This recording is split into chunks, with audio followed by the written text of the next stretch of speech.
याला तर फुटबॉलच समजत नाही. असं जर कोण तुम्हाला म्हणत असेल, त्याला सरळ बोला, "फुटबॉल समजून काय मोठा रोनाल्डो झाला का तू? निघ शा." हे बघा भावांनो, या व्हिडिओवरती तुम्ही आलेत कारण तुम्हाला फुटबॉल विषयी जास्त रूल्स वगैरे जाणून घ्यायचे ते बरोबरच आहे.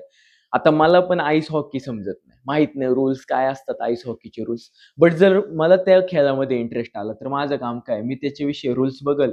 रूल्स काय आहेत थोडी माहिती घेईल आणि त्याच्यानंतर 2-3 गेम्स बघेल आणि समजून जाईल आईस हॉकी काय असतं. ठीक आहे, तुम्हाला जर आता फुटबॉलमध्ये इंटरेस्ट येत असेल, तर तुमचं काम काय? फक्त रूल्स बघायचे 2-3 मॅचेस बघा. समजून जाईल फुटबॉल काय असतो.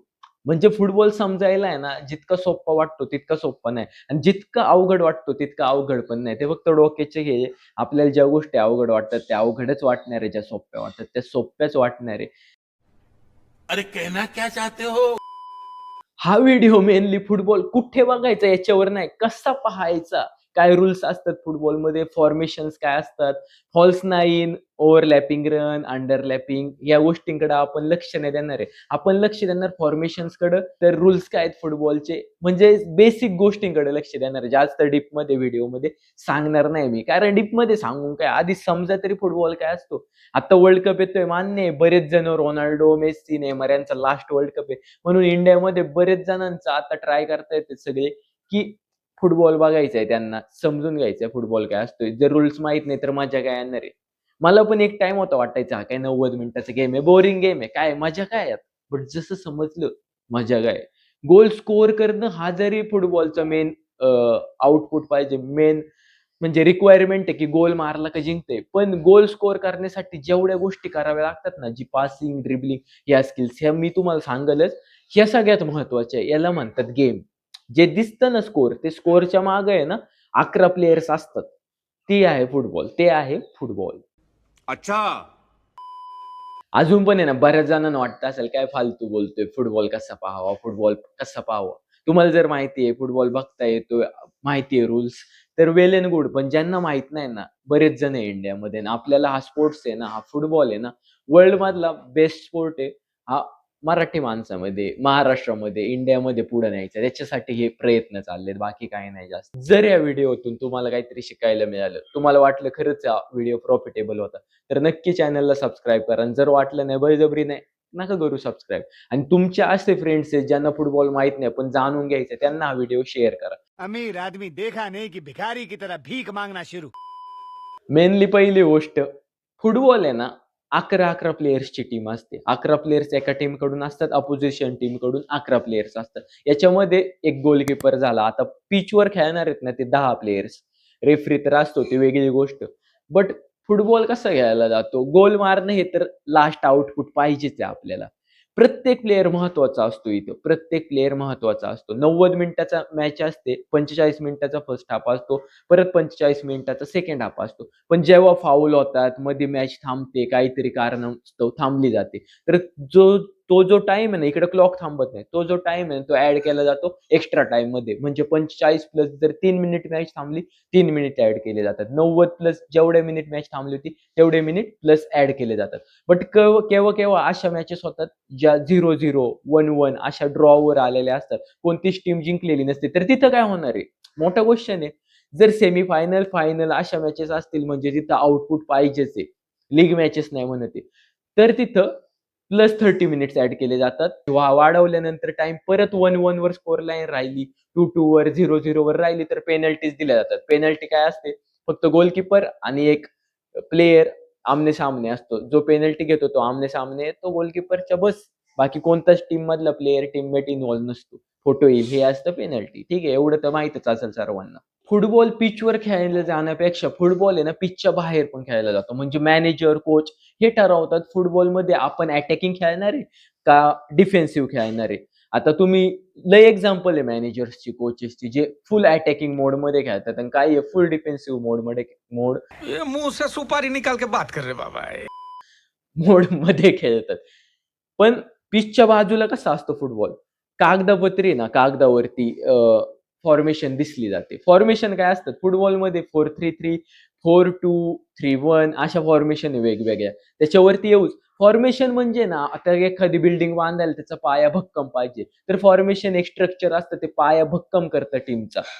जर टीम त्या फॉर्मेशन नुसार ठरलेल्या फॉर्मेशन नुसार स्ट्रक्चर ठेवून खेळत राहिली तर आहे ना गोल कन्सिड होत नाही, गोल पडत नाही अपोजिशन कडून. त्याच्यासाठी फॉर्मेशन महत्वाचे असते. फॉर्मेशन जर नसेल टीम मध्ये, रोनाल्डो आहे स्ट्रायकर, रोनाल्डो आलाय डिफेंडिंग करायला, डिफेंडर गेलाय अटॅकिंग करायला, विंगर आलाय मिडफिल्ड मध्ये खेळतोय, गोलकीपर गोलकीपिंग सोडून गेलाय गोल मारायला, हे सगळ्या गोष्टी घडतील म्हणजे काय मग पाहिजे ना स्ट्रक्चर, याच्यासाठी असतात फॉर्मेशन. आता मी जसं म्हणलो डिफेंडर, मिडफिल्डर, अटॅकर यांची कामं काय असतात ह्या गोष्टीकडे आपण येऊयात.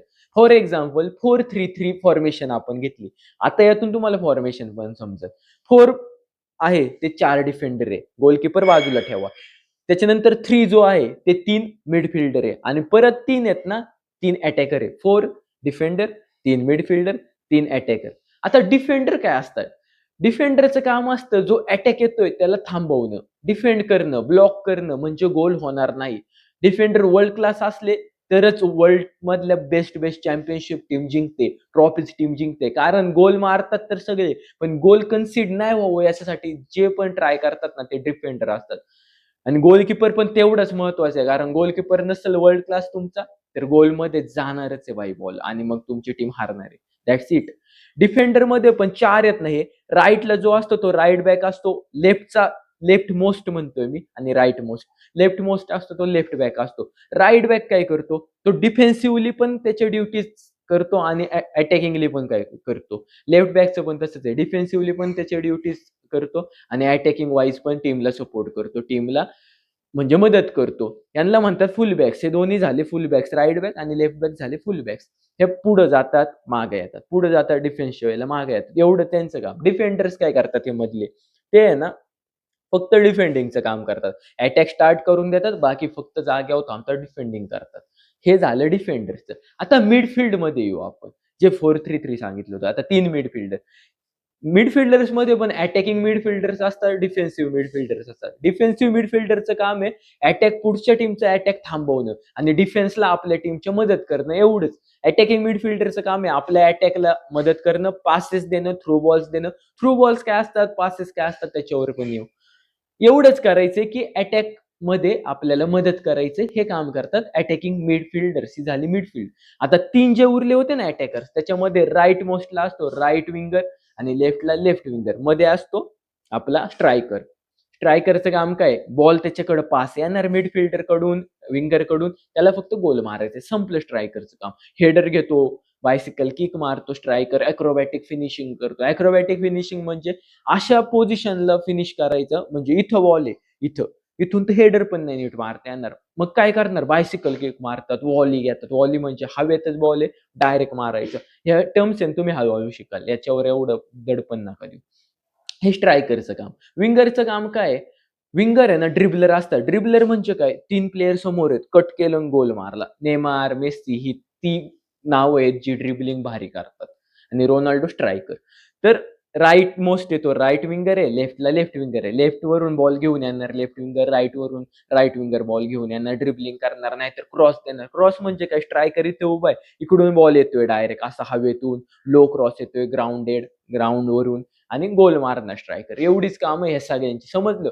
आता याच्यामध्ये तुम्ही बघा, अटॅकर का बॉल आहे म्हणजे स्ट्रायकर कडे बॉल आहे, त्याने बॉल लूज केला, बॉल त्याच्या पायातून निघून गेला त्या दुसऱ्या प्लेअरकडे पुढच्या टीमच्या.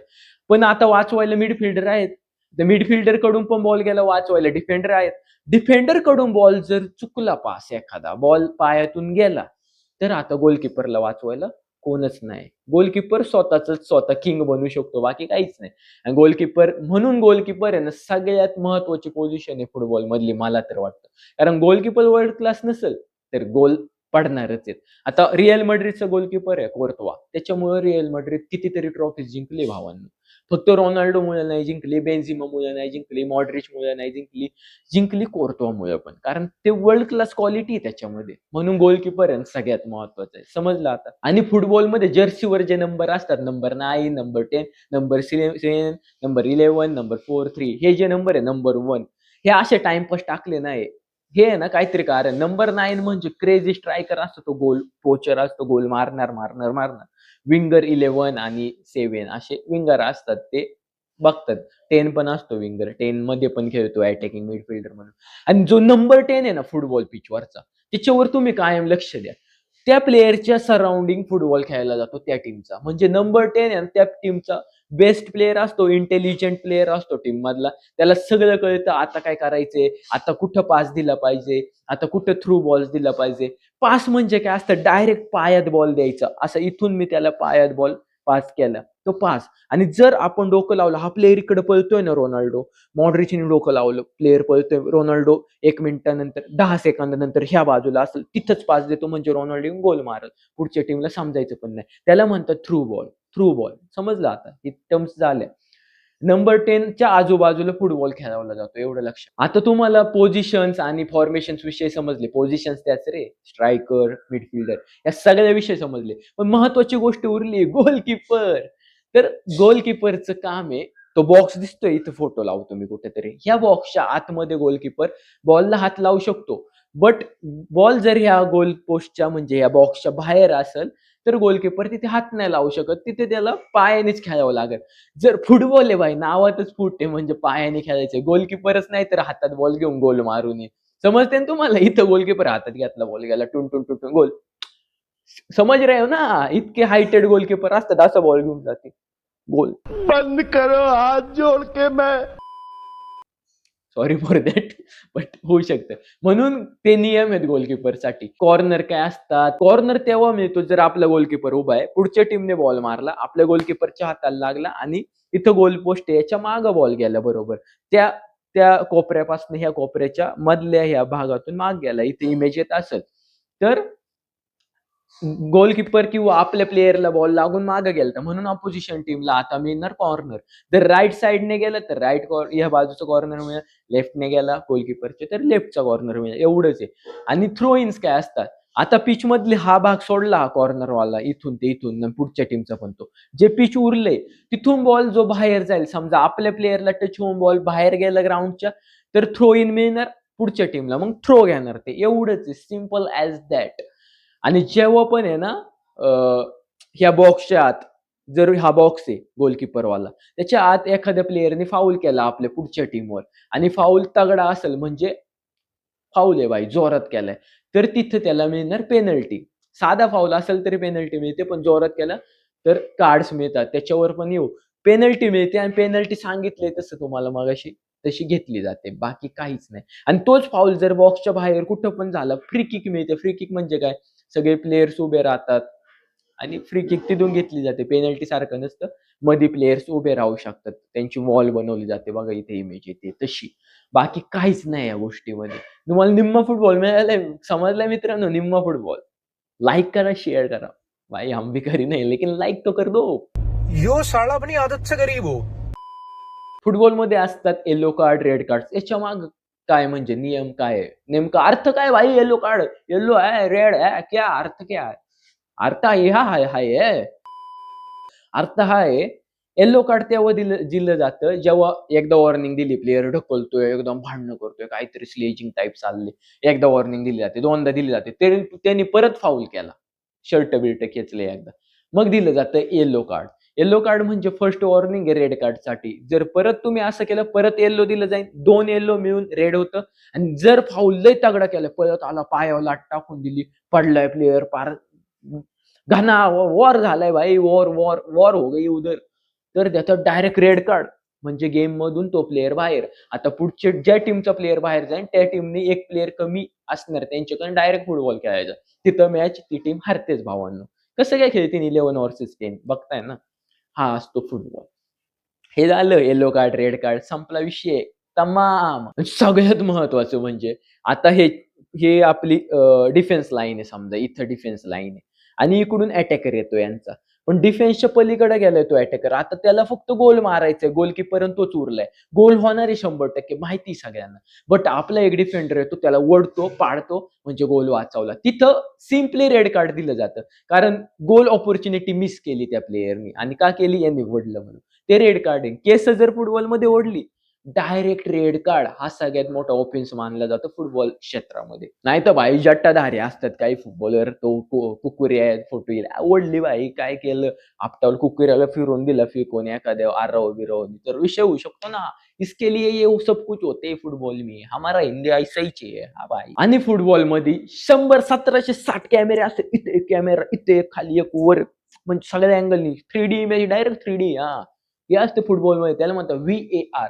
VAR काय करतं, जेव्हा पण असे फाऊल होतात, असे म्हणजे हँडबॉल राहिलं सांगायचं. हँडबॉल म्हणजे काय, पुढच्या प्लेअरने बॉल मारला, आपल्या प्लेअरच्या हाताला लागला, तो झाला हँडबॉल. जर पेनल्टीच्या म्हणजे बॉक्समध्ये झाला तर डायरेक्ट पेनल्टी मिळते आणि जिथं होईल तिथं फ्री किक मिळते. बाकी काय नाही, म्हणजे बॉल खाली सोडला जातो. तमाम तमाम तमाम तमाम. व्हीआर बद्दल बोलत होतो. व्हीआरचं काम काय, असे फाऊल, अशा गोष्टी जे आपल्याला कळत नाही, इथे येलो कार्ड देऊ का रेड कार्ड देऊ, रेफरीला समजत नाही, तर तो घेतो मदत व्हीआरची. एक डिस्प्ले स्क्रीन असते, त्याच्यावर जातात आणि बघतात का फाऊल आहे का नाही. मग त्याच्यावरून ठरवतात आता कोणतं कार्ड देऊ, का ह्या प्लेयरला सेंट ऑफ करायचं म्हणजे बाहेर पाठवायचं, रेड कार्ड देऊ, काही पेनल्टी आहे, काय आहे, हे सगळं समजलं जातं व्हीआर मुळे. 1760 कॅमेरे मी सांगितलं ना फुटबॉलमध्ये, सगळे कुठून समजायचं नाही तुम्हाला कुठून कॅमेरा ऑन आहे, काय चाललंय. म्हणजे football is the best sport in the world. सगळ्यात महत्वाची गोष्ट म्हणजे तुम्हाला फुटबॉल कळायलाय आता. जर व्हिडिओ आवडली सबस्क्राईब करा, लाईक करा. फ्री आहे भाई, मराठीमध्ये कंटेंट बनवतोय, फ्री आहे, फ्री आहे, बळजबरी नाही. करा रे, करा भाई, करा. जिस राह पे तुम चल रहे हो बेटा, एक दिन पूरी तरह फंसोगे. आता वर्ल्ड कप येतोय 2026चा. रोनाल्डो मेस्सी नेमारचा लास्ट वर्ल्ड कप आहे बहुतेक. तो बघण्यासाठी तुम्हाला ही व्हिडिओ महत्वाची होती. जर व्हिडिओ महत्वाची वाटत असेल शेअर करा मित्रांबरोबर. वर्ल्ड कप एन्जॉय करा, मेस्सी रोनाल्डोला एन्जॉय करा, इंस्टाग्रामवर फॉलो करा. आता भारतामध्ये फुटबॉल म्हटलं तर कोणाची नावं समोर येतात, मेस्सी, रोनाल्डो, नेमार, ही 3 नावं तर अशी समोर येतात सहज. बाकी मॉड्रिच कोण आहे, क्रूज कोण आहे, इनिएस्टा कोण आहे, शावी कोण आहे, बऱ्याच जणांना माहित नसतं. तुम्ही वर्ल्ड कप बघितलं माहिती होईलच. फुटबॉल इतका दर्जेदार स्पोर्ट आहे ना, जोपर्यंत तुम्ही त्याच्या प्रेमात पडत नाही तुम्हाला समजणार नाही. एकदा तुम्ही पाहायला सुरू केला ना तुम्हाला समजेल, भाई हे काय होतं, मी एवढं मिस केलं, मी 18 वर्ष झालो, 20 वर्ष झालो, मी हे काय मिस केलं होतं. तगडं आहे भाई, इतकं तगडं आहे, सगळं विसरून जा. That is football. फुटबॉल तो म्हणलं रडवतो पण हसवतो पण, रडायला तयार राहा जर तुम्ही बार्सिलोनाला सपोर्ट करतात. Thanks for watching. मिळूया पुढच्या व्हिडिओमध्ये, तेव्हापर्यंत बाय बाय.